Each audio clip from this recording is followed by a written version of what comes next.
Well, now we need to talk about the problem of rotor angular stability in classical power systems. Okay, and to do this, uh, I would like to tell you that I will be focused only on classical power systems. Okay, later I will be formal and I will define a classical power system. But at the moment, you can understand a classical power system, that the system that is basically using classical synchronous generators. Okay, there is no power electronics, there is not renewables, low carbon technology. No, no, no. This is a classical power system. You have the beautiful synchronous machine and you have your loads, okay? Later, I will tell you more details and assumption of this model. But at the moment, what I need that you understand is this is basically a classical power system, okay? Okay, when we are dealing with classical rotor angle stability, what we are looking is into the electromechanical dynamic behavior of the power system. What we are looking is the interaction between the mechanical components of the synchronous generator, rotor, and the electrical component of the synchronous generator, the stator that is delivering power into the electrical power system. Okay, what you need to understand is that the main indicator to see the rotor angle stability is the power angle, the rotor angle, but basically what you are looking is for the loss of synchronism of the generators. In a multi-machine power system, if you have n generator, if one of them, only one of them, lose the synchronism, well, we lose the whole stability of the power system. Okay, I will go later at the very end of this presentation and discuss more about multi-machine system. Okay, but what you need to understand at this moment is that the power angle stability can be divided into very specific subsets. One of them is coming from transient stability, and that is dedicated to very large disturbance. When we say a disturbance is an external force that is making a change inside the power system. One example, later we will discuss the examples, but one example of transient stability is something that my student has been done for a while, a short circuit. A short circuit is a very big disturbance because you are imposing voltage equals zero to one section of the power system, and that is dramatically affecting all the electrical variables inside the system. Okay. On the other hand, they are steady state stability, or what we call a small signal stability. Small signal stability is related with very small changes inside the power system. Okay, as you can see here on the right hand side, I say that the rotor angle stability is basically the ability of the power system to maintain synchronism under small disturbances. Okay. What does mean small disturbances? That is a classical question. Well, small disturbances, they are very small changes that they allow to simplify the mathematical description of the problem, and instead of using the full differential equation, we can use linearized models. Okay, what I'm trying to say is a small disturbance is basically a disturbance that is so small that you can use linear approximations into the system, and you can solve the mathematical problem. Okay, avoiding the use of the full differential equation. When we are talking about this kind of instability, we can say that there are two ways to identify this kind of instability. We can say that the instability can come in two basic way, okay? To explain two different forms, I will use the plots below, okay? On the left-hand side, you can see the beautiful oscillation, and that is a stable case, okay? In that case, we have an oscillatory swing. You can see the oscillations, but those oscillations, they are decreasing on amplitude when the times goes on, okay? That means that those oscillations, they are damp, they are reduced, and as consequence, we can say that this is a stable condition. But what is happening on the right-hand side? On the right-hand side, we have two unstable cases, okay, from the rotor angle or power angle point of view, okay. The first case is what we call what we call the oscillatory unstable, okay. And basically, this is the first example here on the top, and that is a lack of synchronizing torque. What is happening here? I don't know if you can see, but the amplitude of those of the power angle deviation is increasing over the time. For each oscillation, the amplitude increase and increase and increase and increase and increase, and finally the power system lost the stability because the generator are losing the synchronism.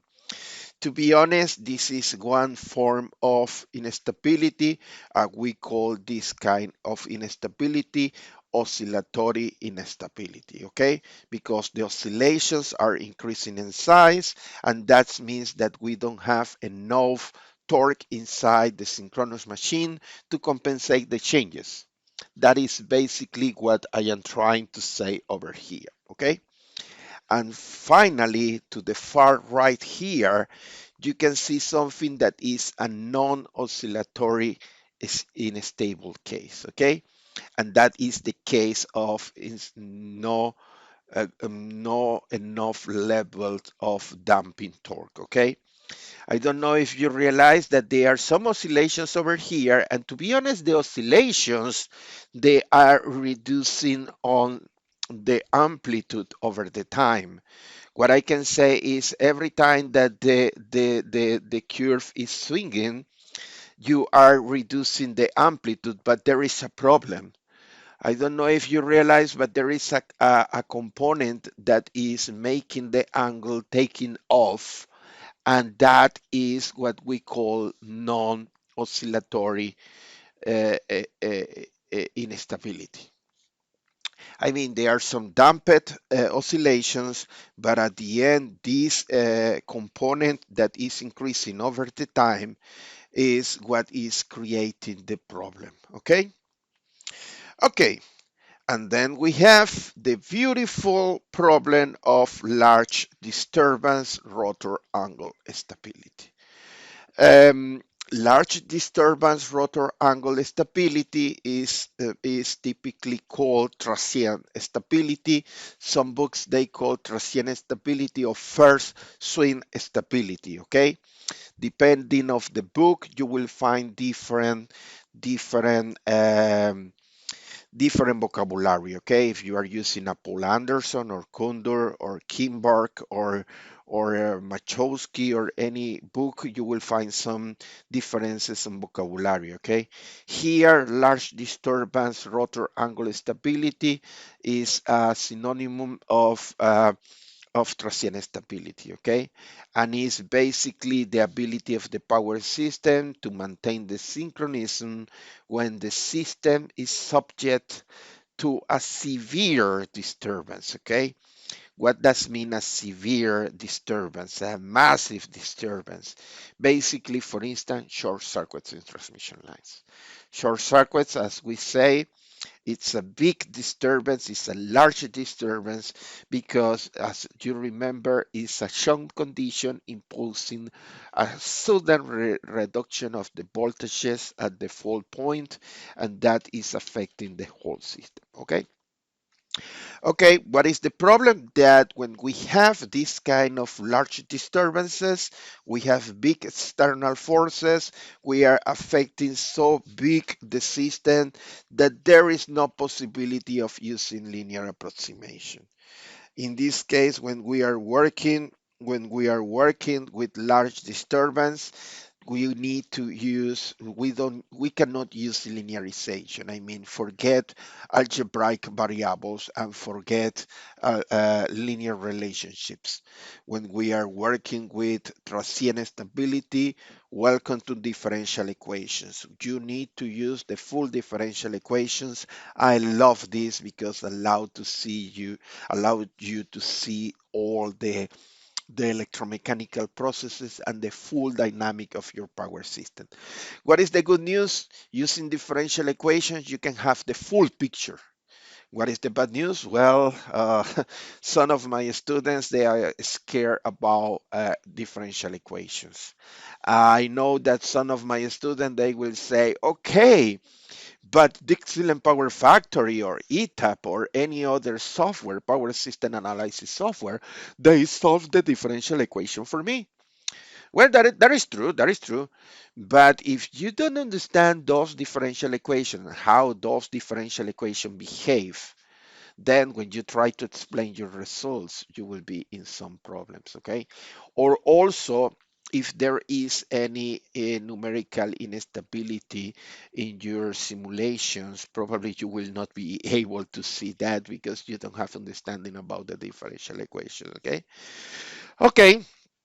Um, Finally, I would like to show you here some examples of transient stability.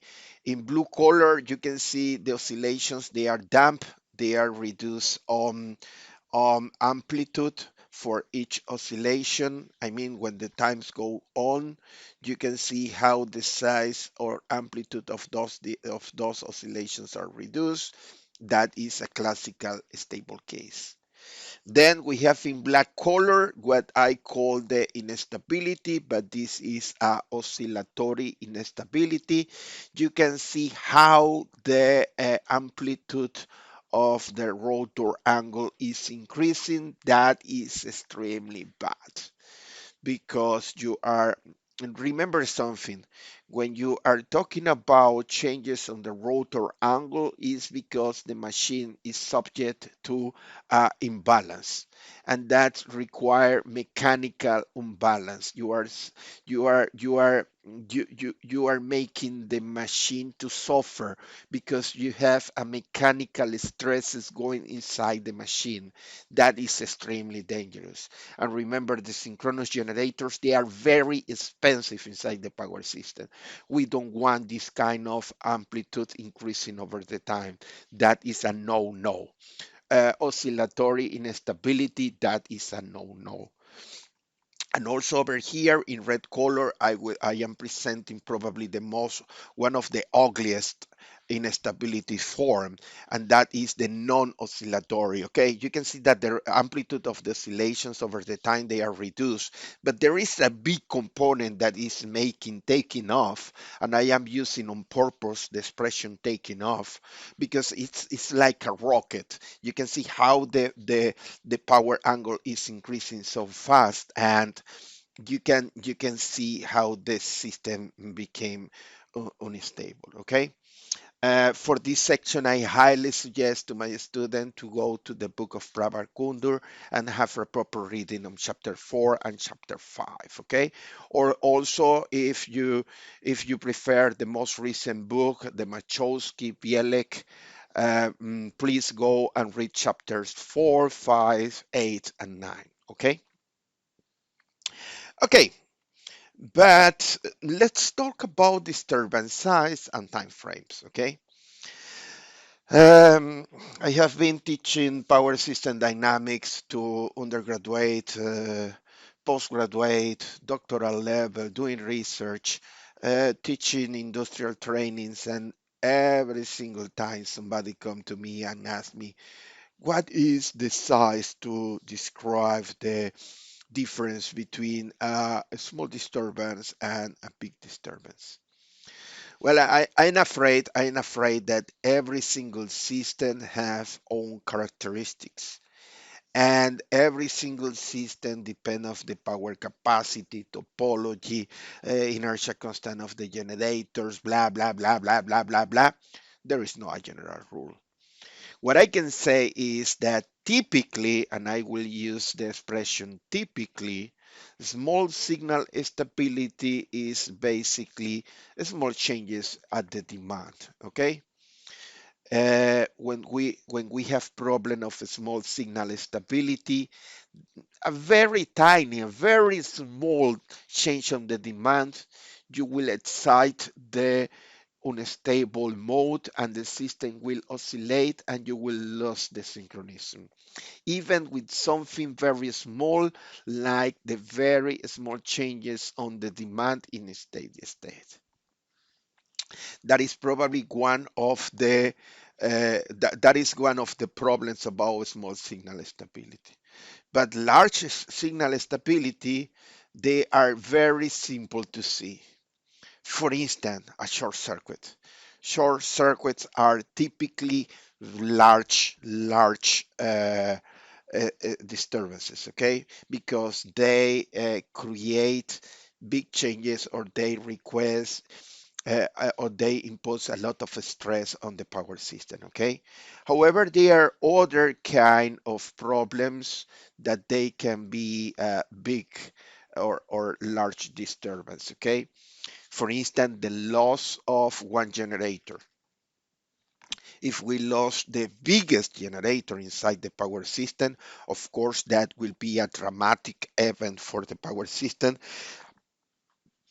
and we can consider that like a mm, large disturbance, okay? Another thing that you must take into account is that the time frame, okay?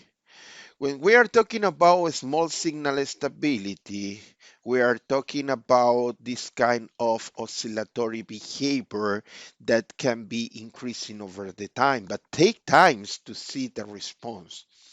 For that reason, it's typical that the time frame for a small signal stability is around 20, 36 seconds, or even some minutes. Okay, it's a relative long time frame.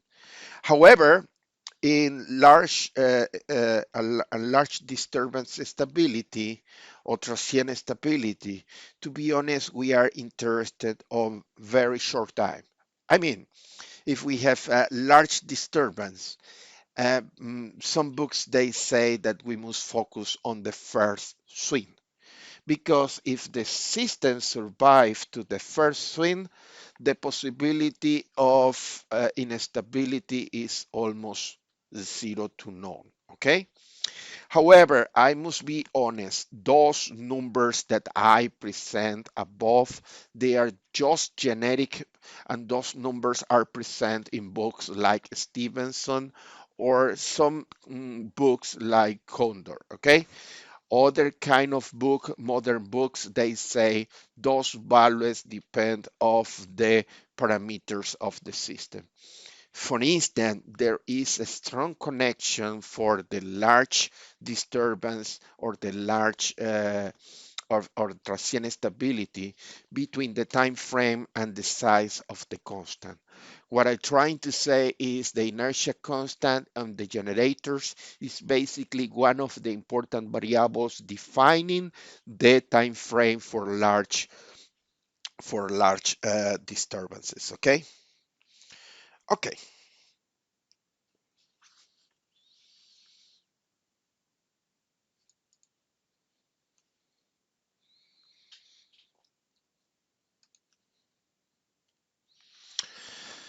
Okay.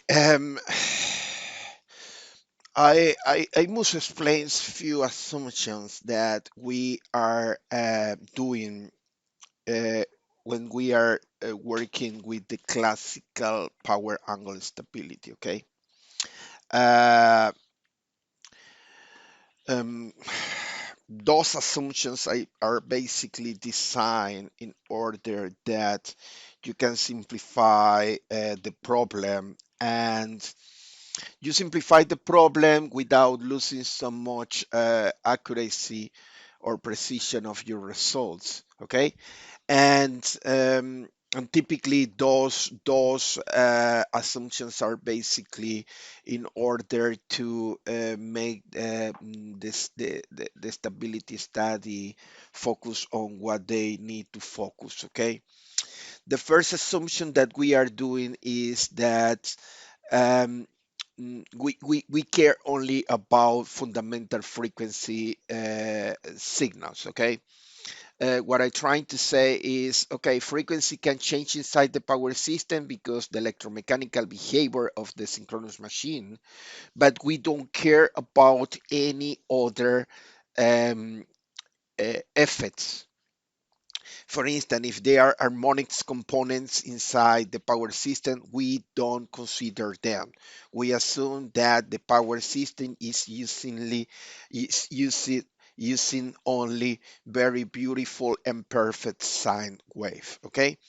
The other thing is that we assume that we can use symmetrical components, and we have done that for many years. And what I'm trying to say is, if you are interested on the power angle stability, classical power angle stability, what you need to know is the basic theory about symmetrical components, and you can run the analysis for any single phase or double line to ground faults, etc. Okay.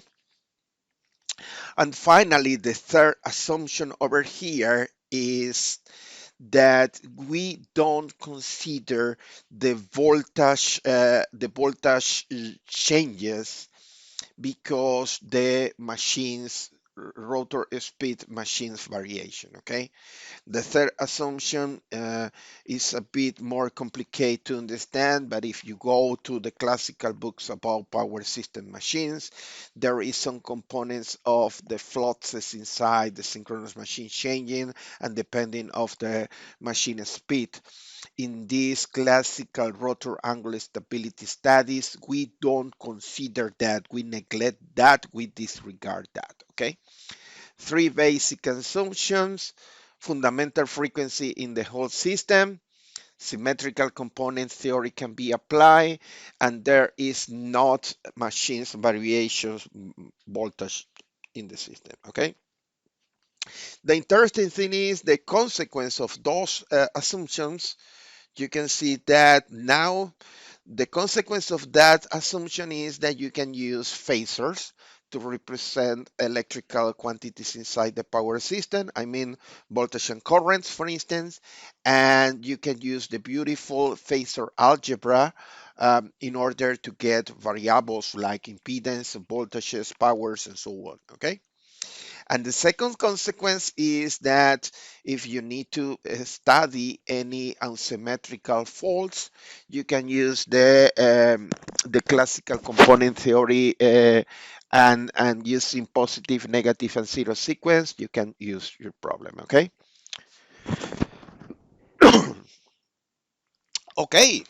Now it's time to do something quite interesting and very, very beautiful, and that is discussing about one of the most beautiful equations that you can find for dynamic processes. Okay. When you are interested on rotor angle stability, you must understand that the electromechanical process are related with the rotor of the synchronous machine. Okay. And the equation that describes the electromechanical behavior of the synchronous machine received the name swing equation. Okay. To understand the swing equation, I will start with something very basic. Let me focus on the rotor. You can see here on the right hand side, I have the rotor. Okay. In a synchronous machine, you apply mechanical torque to the shaft and you deliver electrical power at the stator of this three-phase synchronous machine. That is a beautiful principle and have been for almost more than 100 years, okay? But if you focus only on the rotor, you can identify that there are two torques at the rotor. One torque that we are applying, and that is the mechanical torque typically coming from a prime mover. Could be a steam turbine, could be a gas turbine, it could be also uh, uh, hydropower plant, etc. Okay, we have a mechanical torque that is the input. That is the reason that we put here positive, the direction for the mechanical torque.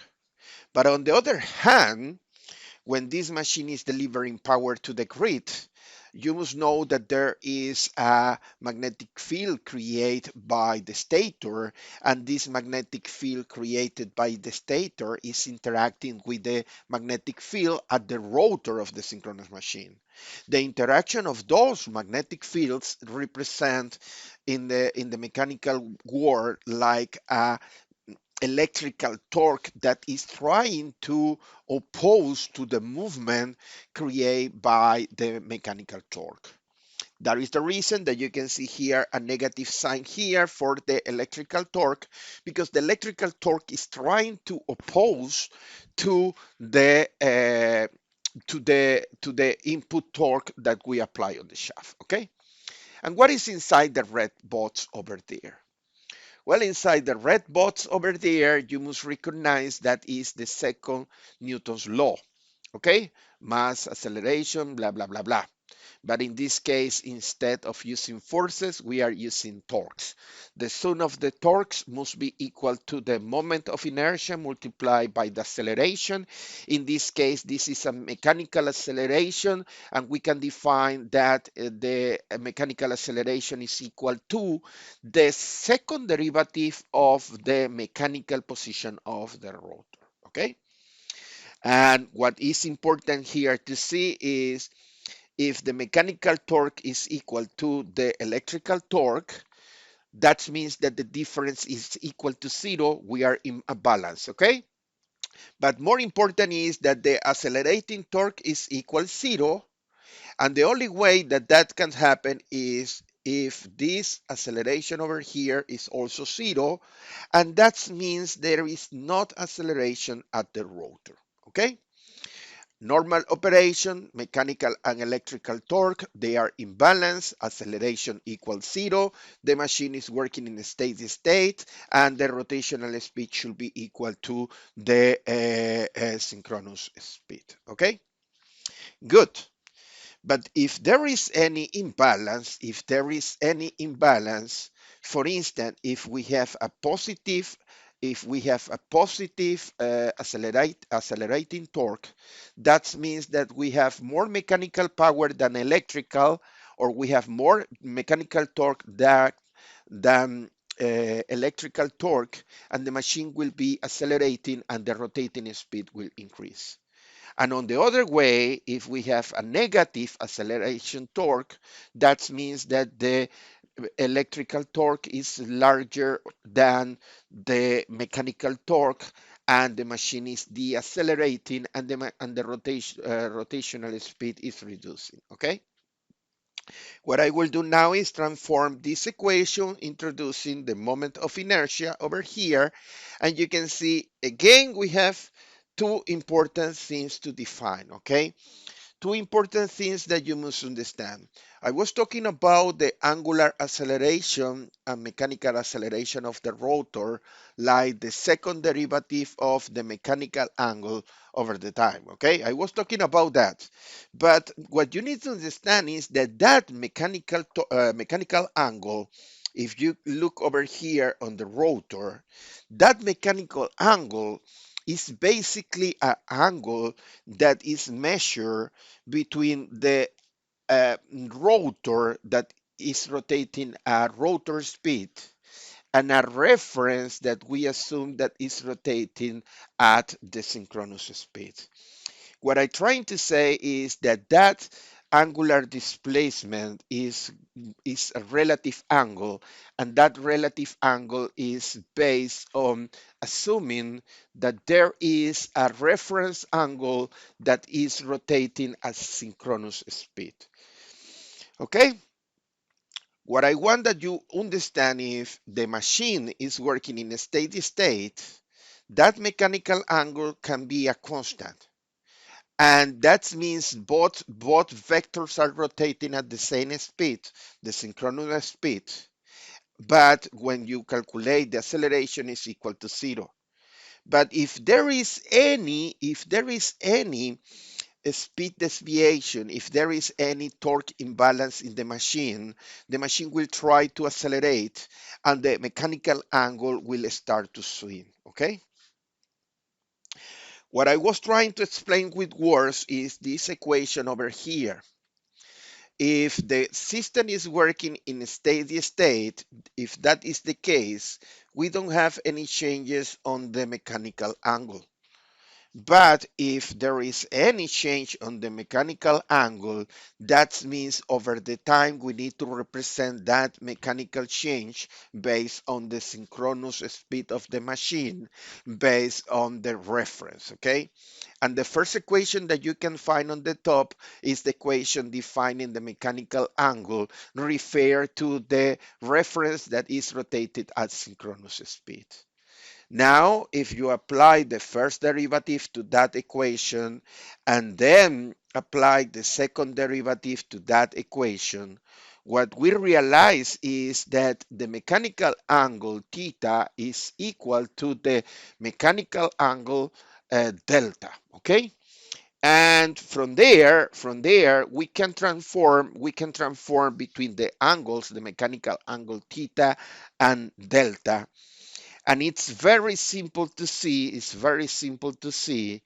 that if we take that expression based on torques, if we take the expression based on torque and we multiply by mechanical speed in both sides of the expression, you must remember that torque multiplied by rotational speed that represent mechanical power, represent power. What I'm trying to say is that you can translate the the Newton's second law from mechanics into from torques into power just by multiplying by the mechanical rotational speed. Okay, I don't know if you realize, but here what I am presenting is a second order differential equation, and that second order differential equation is defining how the rotational acceleration in the rotor is defined by the changes on the power balance at the synchronous generator. Mechanical power minus electrical power, that define the full acceleration of your rotor of your synchronous machine. Something that you must understand is if you are working with mechanical speed, the mechanical speed of your synchronous machine is not necessarily equal to the electrical speed of your machine. The electrical speed in a synchronous generator is the synchronous speed, and the mechanical speed depend of the number of poles or pair of poles that you have in your machine. What I am presenting over here is that there is a relationship between a mechanical angle and electrical angle, and also between mechanical speed and electrical speed, because the number of poles is involved in the translation, moving from the stator to the rotor, moving from the electrical to the mechanical variables, okay? What I want to say is at the very end here, we have the full mechanical description in real units for the electromechanical interaction of the synchronous machine. Over there, you can see that M represent the inertia constant, or represent the moment of inertia of your machine, okay? However, M, I, or J, they are not used for in power system analysis. In power system analysis, we don't use J, I, or M, okay? If you are working in mechanical engineering, probably you will be quite connected with the concept of moment of inertia constant, and so on. But that is basically to represent the physical characteristic and mechanical characteristic of one body, and it's basically based on the geometry and based on the weight of that body. But in electrical power systems, we prefer to use what we call the inertia constant H. And the inertia constant H is a very important concept, not only for power angle stability, it's also for any kind of dynamic process, okay? In this case, the inertia constant H represents the total kinetic energy that is stored inside the rotor divided by the nominal speed, or the nominal power or the rate power of your machine. What I'm trying to say is that you must memorize that the inertia constant is a very important constant, because this constant is related the kinetic energy that you have available inside your power system, inside your synchronous machine, and divide by the total power that you have, or the rate power of your generator, okay? There is a connection between H and M, and over there you can see that there is a connection basically related with the mechanical rotational speed of the machine, okay? Here, what I am presenting is that the swing equation now can be represented in per unit system. Okay, the swing equation, the second order differential equation of the electrical angle of the machine, delta, it can be represented in per unit system, and the terms on the right hand side, they still power. What you need to do is understand that that power is referred to a base power, but that power over there is in per unit, okay? And in this case, I am presenting one version of the swing equation. In this case, I am including explicitly the system frequency over here, F, and that is the frequency in hertz, okay? When you use this expression, you must recognize power is in per unit values, frequency is coming in hertz, and the angle is referred in electrical degrees, okay? However, you must understand something. The swing equation, as I am presenting over there, is a second order differential equation. To be honest, in few minutes, I will complicate a bit more this, explaining the electrical power equation. I mean, presenting the full description of the electrical power. But what you need to understand is the second order differential equation of the power angle, and that second order differential equation is a bit complex, okay? And for power system analysis, to be honest, what we use, or what we prefer to do, is transferring that second order differential equations in terms of delta into two first order differential equations. And these two first order differential equations are basically one describing the dynamic of the power angle delta, this one here below, and the second first order differential equation describing the rate of change of the rotor speed, the omega dt, okay? What I'm trying to say is the original swing equation is a single differential equation, a single second order differential equation. However, for practicalities and for solution purposes, we are interested on using two first order differential equations, and you can see over there inside the red box, you can see the way that is decomposed into first order differential equations, one defining the changes on the angle and the other one defining changes on the rotor angle. Okay? Well, why I am presenting the swing equation? Because the swing equation will allow you to solve and to see the full behavior, electromechanical behavior of your synchronous machine. Later, we will connect this machine into the power system and we can describe the full electromechanical process inside the electrical power system. But coming back to my explanation, why we are interested on this swing equation is because if we solve that differential equations, we will get the angle delta and the rotor speed omega. And that is extremely important because we can create plots like I am presenting here below. You can see over there three different plots, red, black, and blue, but each plot of them represent the solution of one differential equation. For instance, the blue one is the stable condition, and that is coming from solving the differential equation. We call that plot the swing curve. The swing curve is the plot of the time domain solution of the differential equation representing the behavior, electromechanical behavior of your system, okay?